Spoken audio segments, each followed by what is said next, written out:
Okay, by 1850, we see where all those things with westward expansion, Bleeding Kansas, Harper's Ferry, those are just two examples. The Dred Scott decision, all those things start shaping politics as well. Between 1846 and 1848, the nation added 1.2 million square miles. We're going to look at the Wilmot Proviso, the rise of the Republican Party, and Abraham Lincoln's politics in this lecture. So, the Wilmot Proviso, the focus of slavery leading up to the Civil War was not about where slavery already existed, but about the possibility of where it might expand. Most agreed that the Constitution left the issue of slavery to the individual states. And what happens to those places that are not states? So if we look at briefly the Mexican-American War, Mexico lost nearly half of its land to the United States from Texas to California. And the war ended with the Treaty of Guadalupe Hidalgo, where the U.S. does pick up that territory. So that's how we see the United States. Well, I can't talk today, guys. I'm sorry. That's how we see the United States expand even more. The Wilmot Proviso was created by a guy named David Wilmot. He was a Democratic representative of Pennsylvania, and he proposed that slavery be barred from the lands acquired in the war with Mexico. He said that northern slavery was already banned, and the land had already been free of slavery because Mexico had banned it. So his argument was, God forbid that we should put the means of planting this institution upon it. So if it's already been abolished there, who are we to go back and put slavery back there? So what was this proviso? Basically, it's the free soil and free labor ideology that we've already discussed. So save the territory for free labor. So for hardworking, self-reliant men, not for slaveholders and slaves. The ideology of free labor and free soil are very racially driven. And those, this goes further. So if you can pull your free laborers in, then you can pull what's called your free soilers in, which was to reserve the new land for whites. Usually, those that are hostile to blacks, but maybe not, that do not own slaves. Wilmot himself was kind of along those lines, and it became known as the white man's proviso. So the North and the South, they square off over this. The North had the majority in the House. They easily passed the Wilmot Proviso. The South, they had the majority in Senate, easily defeated it in 1847. On the grounds that Congress could not bar citizens of one state from migrating with their property, and that included slaves. So this did kind of go on with that notion of sovereignty, which we discussed. Like if you look at Kansas, what they did there with letting the people hold their own elections to determine whether it was going to be a free or slave state. The election of 1848, we've seen the collapse of the Federalist Party. The Whig Party now forms, and Zachary Taylor, he ran on the Whig ticket. He was a Mexican-American war hero, and he thought that the combination of being a war hero, like Jackson and Washington had been, and his silence on the slavery topic would rally his party together. The problem is a lot of times your actions speak more than your words. So his problem is that he owns more than 100 slaves, so he is a plantation owner. He runs against Cass Lewis on Lewis Cass on the Democratic ticket, also against Martin Van Buren, and he represented the Free Soil Party. And this was an anti-slavery Whig party, which formed, or an anti-slavery party that those who could not vote for Taylor, they would join this party. So in other words, Taylor owning slaves kind of split his party's ticket. While they had differing reasons for no slavery, some abolitionists and some free labor, racially driven people thought that they could tie together and create a new party. And they ran on the idea of free soil, free speech, free labor, and free men. Taylor easily won this election. If you look at the electoral votes, you've got 163 to 127. But there was a massive splintering that occurred in politics over several things, over that Compromise of 1850, over the Fugitive Slave Act, and over the Kansas-Nebraska Act. So you see a realignment of the party system after this. So the Kansas-Nebraska Act pushed the party alignment from national alignments to regional alignments. So you get more geographical parties. After the 1948 election, it was very clear that the Whig Party was no longer strong. And by 1852, the Whig Party could either please the pro-slavery South or the anti-slavery North, but they could not manage to do both anymore. So the collapse of the Whig Party left the Democrats as the only national party. Stephen Douglas further destroyed the Whig Party, and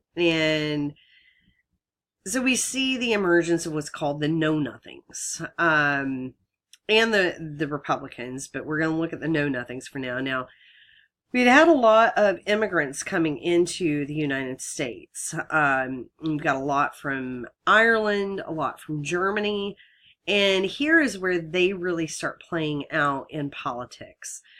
Protestants felt the U.S. was about to drown in a sea of Catholics. Most immigrants became Democrats because they felt the party was more tolerant of newcomers. Nativist, and a nativist is this person who's all about their own country, okay?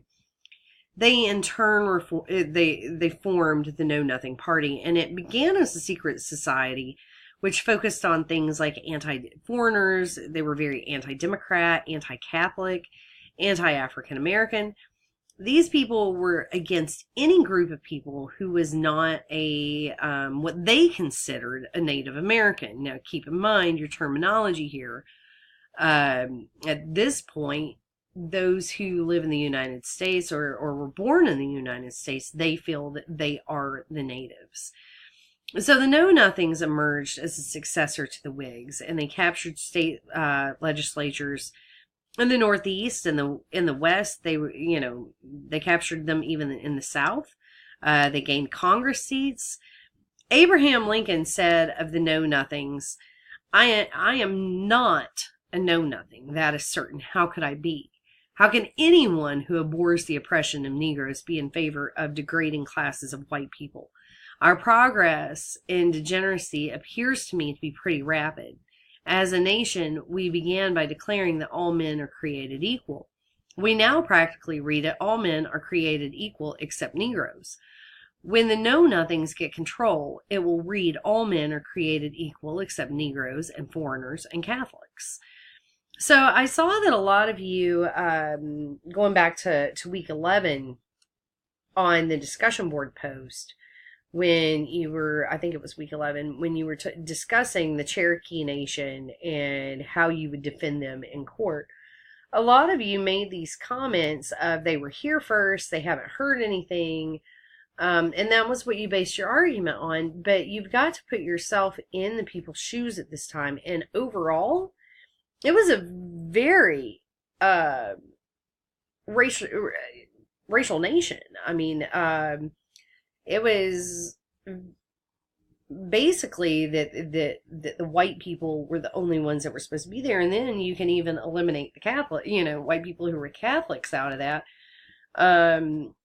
because there was a big fear about Catholicism in the United States, which will prevail actually up until John F. Kennedy becomes president. So there's also the formation of the Republican Party.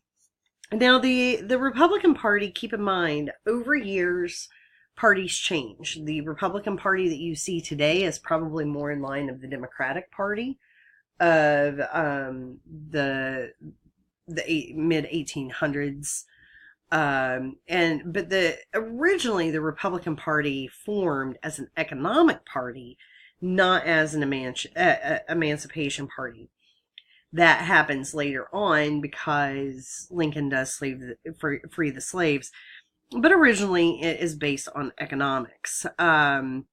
Without slavery, Western territory could provide unprecedented opportunities for people. So also women rushed to the Republican Party. Even though they couldn't vote, they could do several things. They could write campaign literature. They could march in parades. They could give speeches in certain areas. And it gave rise to women like Susan B. Anthony, who found it all more disgusting that she could do all of these above things, that she could march, she could write campaign literature and all, but that she couldn't vote.